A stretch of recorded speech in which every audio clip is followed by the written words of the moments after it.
Well, Semen del Piso here, back once again. Am I the master of symbolism? Am I not the maestro of symbolism? I don't know, it's up to you guys to deconstruct that, but maybe not. Anyway, I was walking around, of course, again, in the middle of nowhere, or at least somewhere I just don't recognize.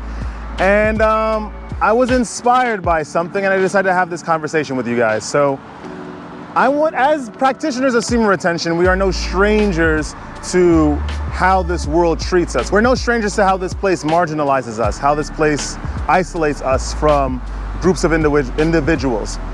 That is not to say that you should stop trying to connect with them. You should always try to connect with people as much as possible. It's just, you run the risk of maybe getting ignored, most likely getting ignored, most likely getting marginalized, as the aforementioned verb states. But you still must do it. I'm saying this now. The topic of this video is, I think, my opinion time. I think that as practitioners of semen retention, we should not be getting married. We should not procreate in this system. Let's talk about this. Like, comment, subscribe, and let's continue with this conversation. Why do I think this? Right? Of course, as semen retention, you know, Sombra, you get all this physical attraction. Remember, you were speaking about in that other video how the more you save your sexual energy, the more social magnetism you will obtain. I understand that. You will attract women, you will attract experiences that are, you know, social, which are good and all and whatnot. But you have to sort of think about the end game, about procreating in the system, trying to get married in the system. We're gonna break it down. Let's talk about one thing before we talk about the other thing. Imagine getting married in this system, right? As you power yourself up on this practice of semen retention, you advance, you ascend, you rise. People are going to act very, very differently towards you. Your frequency is changing. You are manually refining your energy, which is fine-tuning your frequency to a pitch that a lot of people, if they're not on the practice, and most of them aren't, will not reach. And you will run into opposition, you will run into repulsion. When you attempt to get married in the system, of course, in the beginning of the semen retention practice, you will gain benefits. You know, women will start to appreciate you more. People will start to like you more, but in the end, your energy will now reach a pitch permanently that was different from before. And those same people will come to reject you. This is due to my experience, and this is due to a lot of the tales of the experiences of the other people that have gone this far in the practice.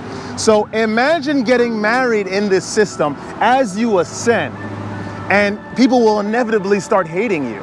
You have now gotten yourself in a situation, right? First of all, not to even mention that marriage is antithetical to the practice of semen retention. If you are getting married, that means that you are inevitably going to commit the act, right, of sexual union, therefore breaking the semen retention practice. Why are you even thinking about getting married in the first place? Don't do it, my recommendation, because remember, it comes with a whole bunch of traps, concealed language in the contract that a lot of people tend not to mention, right, in this place. It is something that you'll have to come to terms with. Not only that, people always change, especially when you're on this practice. Your frequency will change, therefore people will change, and you'll be kicked out, removed. This is inevitable. This is inevitable. Am I speaking from experience? No.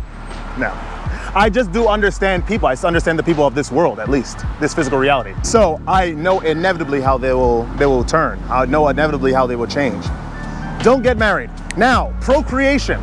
That is another thing altogether. I am of the firm belief that this world is like some sort of prison planet, right? Where they sort of take souls from wherever the dimension they were in, right? When they were all good and their sort of slate was clean. They take them here and then they risk, as they go through this life, give or take 80 years, right? That's the average age that people are living to right now. And that slate gets marked up, destroyed, vandalized, perhaps by your own action, perhaps by outside influence, right? Indirect influence to make you act a certain way.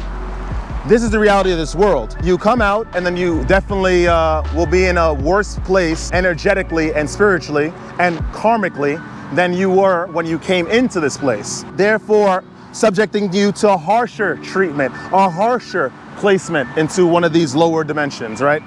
I am of the firm belief that you should not even be here, and we should not try to remain here or try to establish some sort of legacy here. Why? Why would you do it? That's my personal opinion. Imagine procreating. The idea of procreation is you're creating a sort of a vessel, right? You create this vessel during the gestation period, and then as the body, the vessel, become much more physical, the soul now gets stolen from the higher planes and brought into this vessel and I'm forced to live the aforementioned punishment that I spoke about, right? Why the heck would you procreate in this reality? Why? It doesn't make sense to me, and the longer you are gonna be on semen retention, the more that it'll make sense to you. This is a prison reality. You will most likely end up worse than how you started, and the only way to win the game is to not play. Of course, you know, it's nice to have your fun, you know, go work a lot because you have to provide some sort of sustenance, work a lot to sort of travel somewhere else and, you know, enjoy yourself. Of course, not sinning sexually. I'm talking about going on hikes, maybe renting a car, driving around mountains, taking hikes, meeting up people, going to bars, watching them drink as you drink sparkling water or whatever alternative drink that you'll have instead of alcohol. I suggest doing that rather than procreating in this place. You see, there is, as a practitioner of semen retention, the longer you are in this practice, the more you will seek true ascension. The more you will, even if that wasn't the goal in the beginning, everyone gets fine-tuned onto that frequency. If you stay on the practice sincerely, it will only be a matter of time before you get to that pitch of frequency where you're only seeking to ascend, to join the realms that you came from, right? Instead of playing, you know, playing the fool and playing the harlot, as the Bible would say, in this physical reality. So make your choice. Do you want to get married in this system? Do you want to procreate, having some sort of legacy in this fallen world? Or you will continue to harness your energy on semen retention and rise to pitches and realms unknown whilst escaping this prison planet, right? You make your choice. And with that being said, that's all I have to say to you guys today. If you like the video, like, comment, subscribe, share the video with some peers, of course. I am in the middle of nowhere. And due to this practice, I will continue to seek the unknown and continue to seek to be lost whilst having the pillars of personality in my vessel, in my spirit, due to the practice of semen retention. Make your choice, guys. Don't let this world get you down. It is full of systems that will keep you here, locked in place forever. But you will make the decision. You'll make the right decision the longer you are on this practice. And stay radiant. I shall see you guys in the next one.